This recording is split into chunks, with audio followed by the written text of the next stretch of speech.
Hello guys! Sa wakas nakulayan na rin yung aming outing from Punta Maruma to Punta Almara. Char! So, ito na nga yung mga ganap namin nung araw na to. 12 PM nga kami umalis after lunch kasi malayo-layo nga din yung aming biyahe. Ito nga yung gamit namin ni Zen na good for 1 week yung dalang damit. Char! Fast forward, nakaalis na kami ng bahay pero nag-stop over nga kami dito sa may Kawakagan. Dinaanan na lang kasi namin dito yung isa pa naming pinsan kasama nga yung kanyang asawa at anak. Andito din kasi sa kanila yung iba pang mga gamit na dadalhin namin. Kaya ayan, inayos na nga muna nila para nga magkasya lahat dito sa sasakyan. Biyahe na nga ulit kami kaya naman itong si Zen ay nakatulog nga kaagad. Wala nga akong problema dito kay Zen kapag bumabiyahe kami kasi natutulog nga lang siya hanggang sa makarating kami sa pupuntahan namin. Pero itong si Ella ay naisip niya na nga dyan kung masusuka siya o hindi. Alikuli-ko din kasi yung daan dito, parang same lang din sa Balatan Road. Kaya kung di ka talaga sanay sa biyahe ay talaga namang mahihilo ka. Fast forward, nagising na nga si Zen nang malapit na kami sa aming destination. Ang ganda nga ng gising niya at mukhang excited na nga siya.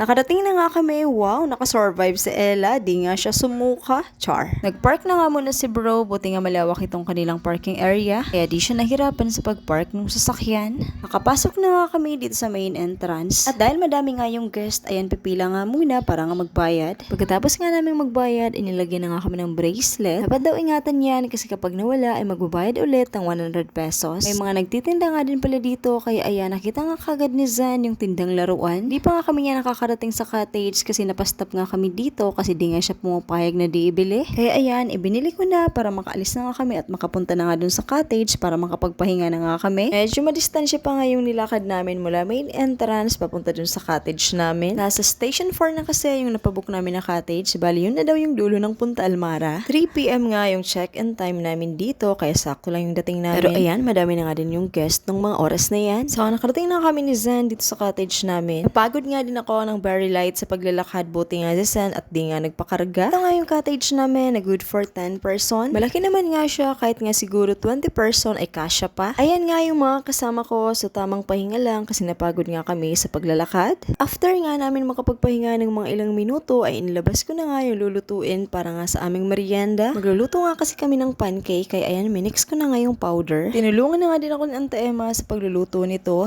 Buti na nga at tinulungan niya nga ako kasi yung unang salang ko nga yan ay palpak nga yung luto ko. Kaya siya na nga lang yung pinagpatuloy ko niyan kasi alam kong siya nga yung expert sa pagluluto nito. Prinito na nga din Ante Emma yung fishball, kikiam, hotdog. Naisip kasi namin na magtusok-tusok. Char. Perfect nga yan for merienda. Eto nga si Jojo, yung asawa ng pinsan naming si Girly. Piniprepare niya na nga yung isnang iihawin na ulam for dinner. Habang abala nga kaming lahat, etong dalawang bagets ay tahimik lang naglalaro dito sa may buhangin. Kaya pala nagpabili si Zan ng toys kasi dito niya gagamitin. After nga namin magmerienda ay tumambay nga muna kami dito sa may tabing dagat. Sabi ko nga sa kanila ay mag-outfit check nga muna kami kaso ayan kumaway-kaway na nga lang sila at ang ingay pa nga namin dyan. Syempre sobrang saya nga namin kasi nakulayan nga yung drawing namin. Char. Kaya sa mga nagdo-drawing pa lang dyan, eto na nga yung sign nyo para kulayan. Sobrang dami nga nung guest nung time na pumunta kami dito. Fully book nga yung mga cottage dyan at mga rooms. Kaya naman yung iba ay nagtent na nga lang dito sa may tabing dagat.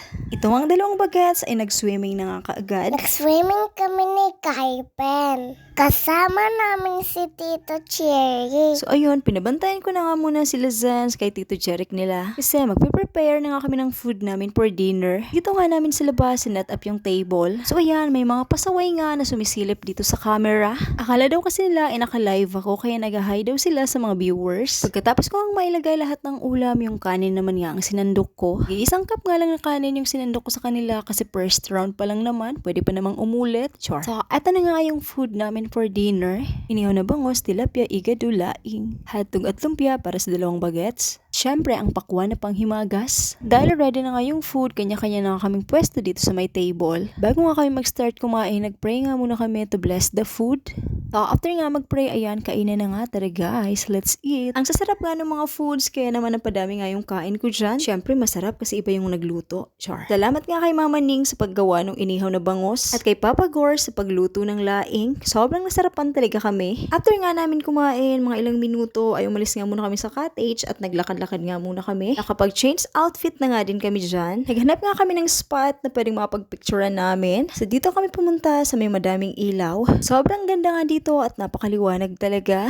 At dahil bigla nga akong hinanap ni Zen, binalikan ko nga siya dun sa may cottage at isinama ko na lang. Nag-start na nga yung foam party kaya dito na nga kami pumunta. Kaso bawal nga yung bata dun sa may gitna kaya dito na nga muna kami ni Zen sa may Gedli. Ito nga yung pinaka-highlight dito sa Punta Almara. So every weekend nga lang nangyayari to. Kaya kami, Saturday nga kami pumunta kasi gusto talaga namin ma-experience yung high volume ng foam party nila. So, okay naman yung experience namin. Sobrang nag-enjoy talaga kami. Kaya sa mga gustong makisaya, mag-party-party, kailangan weekend nga kayo dito pumunta. Kasi paniguradong mag-e-enjoy talaga kayo. So, ayun muna. Thank you for watching. See you on my next mini vlog. Bye!